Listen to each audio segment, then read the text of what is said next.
Hello, what is up, gamers? Before I get into this video, I just want to address some stuff that I probably should have talked about in my last video. Basically, I know my reach is not very large, I don't have a huge audience, but these social issues are really important, so I'm going to be leaving some links down below for places you can donate and petitions and stuff for Black Lives Matter. These things are all really important, and people need to continue doing them, even if your, Instagram and Twitter feed have kind of gone back to just being edgy memes. So I'm going to leave that stuff down below. Go crazy with it. And yeah, so let's get into this video. So I haven't talked to, face to face to the camera and like what the fuck is going on in my life. I basically every summer used to make a summer goals video, and I mostly did them like junior, senior year of like going into my junior and senior year of high schools, and they were incredibly cringy. So I just finished up school yesterday, unless I fail some of my finals, which I don't think is gonna happen.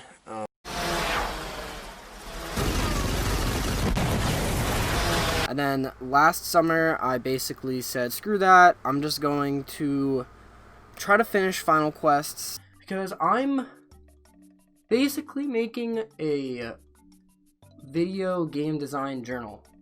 But like, video and game are two separate words. It's not video game design journal, it's video game design journal. And from that point to today, my headspace has completely changed about like game design, content creation, and everything. So basically, my goal used to just be board games, and then I got a lot more into coding over my sophomore year of college, and I also got really into video editing, as you can probably see by my Ticket to Ride videos, my life video, just my video essay stuff in general. So I got really into that. Reality kind of strikes near that time in college, I feel like, where at the end of your sophomore year, you're like, okay, I got 2 more. Senior year, it's not a lot of growth, I feel like. It's just kind of like wrapping it up. But junior year is kind of like, it's time to go. Now that I'm here, throughout last year, I was kind of like, okay, maybe I'm not going to drop $1 million Kickstarter by the time I get out of college. And that's okay. It's not that I don't want to do it, but I basically came to the conclusion that I just like making stuff. I like making board games. I like making videos. I like making video games. I like programming video games. I like doing all of that. So things kind of went all over the place, because now I'm like, all right, I'm going to graduate and I don't know what path I'm going to follow, which is all good.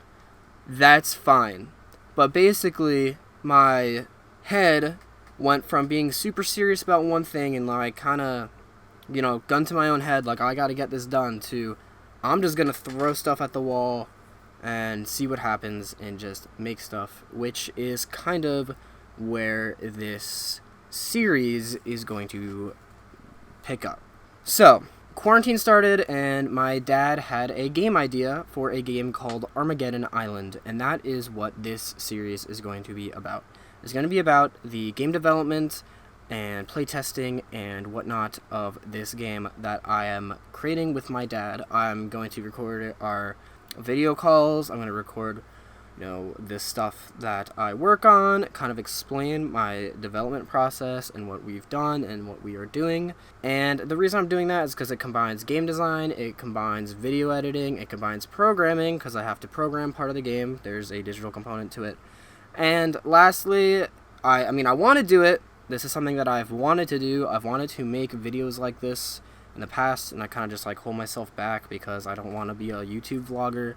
But also because it is, I don't want to be that guy, but potentially this is a really good thing to have on a resume to show a product going from idea to finished and so on. Now, as this is the first video, I'm going to be kind of doing an overview of what the game is and talking to you about that. But I would just like to say that basically what this means is that my videos are kind of going to be all over the place, because I used to just want to do one specific thing and grow and drop out of college, and I mean, obviously that's a joke that I'm going to continue to make basically until the day I die. What I am saying is, like, I want to make a clothing brand for fun just to see what happens.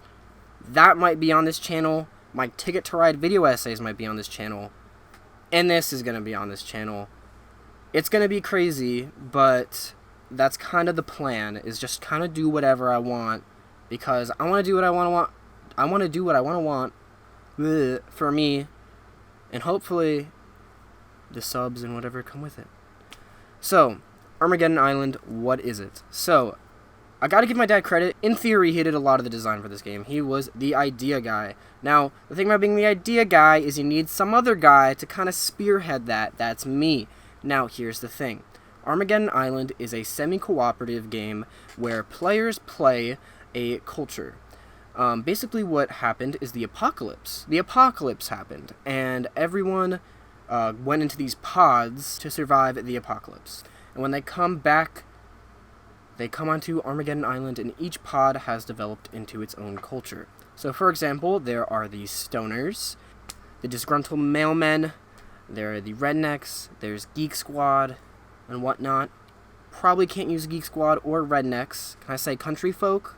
But basically, the pods go on a Catan-like board that will be built like Takinoko. I can't do a sales pitch at all. This would not cut it for an elevator pitch whatsoever. You go on the island, and you start settling the island. You start developing. Once turn 4 hits, well, it all goes to shit, and basically the island starts to explode. Not explode, but there is a deck called the, I forgot what it's called. Either way, this deck of cards, basically, on each turn after turn 4, or from turn 4 on, you flip one over and something happens. So, for example, a meteor could strike, wiping out a tile completely, blowing everyone up on that tile. For another example, rising seas, certain tiles will sink into the ocean, and so on. Now, the reason the game is semi-cooperative is because you need all players to survive until the end of the game in order for anyone to win. If one culture completely dies out, the game ends. Now, I'll go into why that is and why we think that is a good mechanic later, but basically just know you can't win on your own.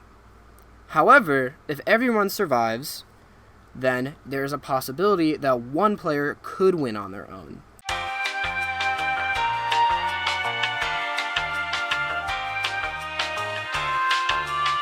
But basically, the reason why these mechanics exist is because you kind of have to go for broke. You have to go all in or nothing.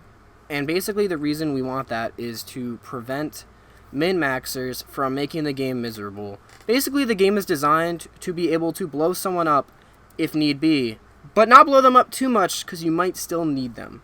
That's the thesis statement.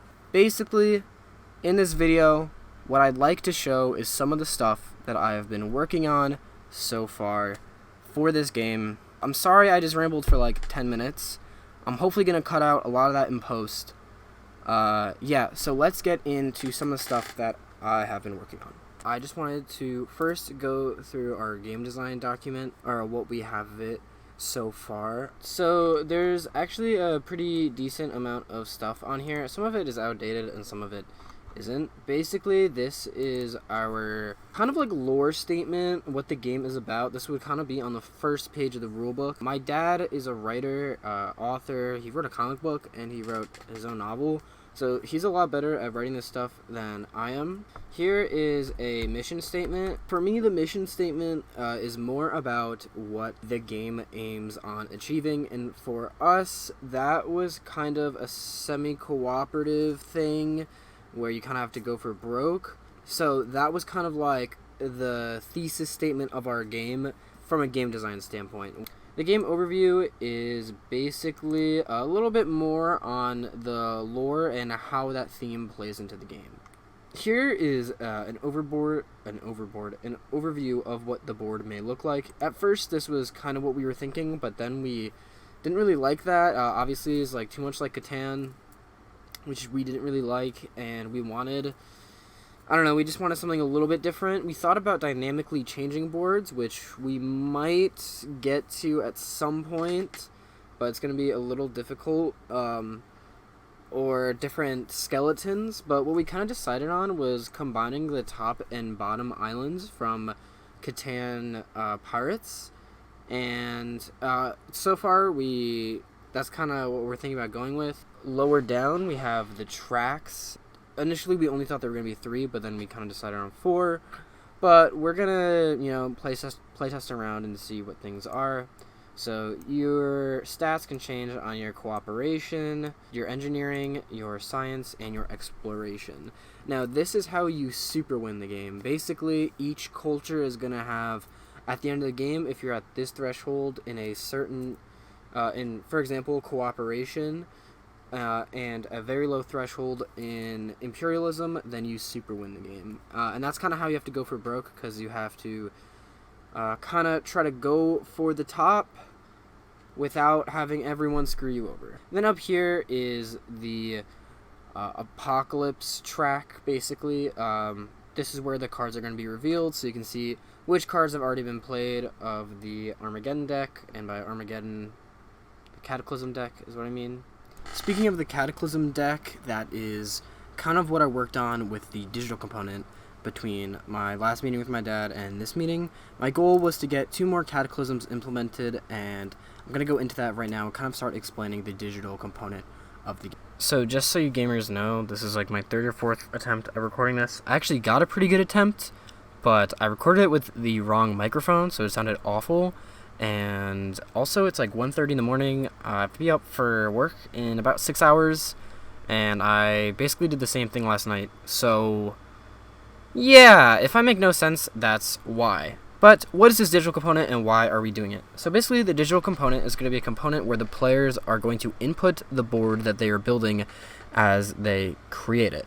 And the reason we are doing this is because the Cataclysms are going to get a little complicated. Some of them have roaming effects where they basically choose a different tile to go to each turn, which is out of the player's control.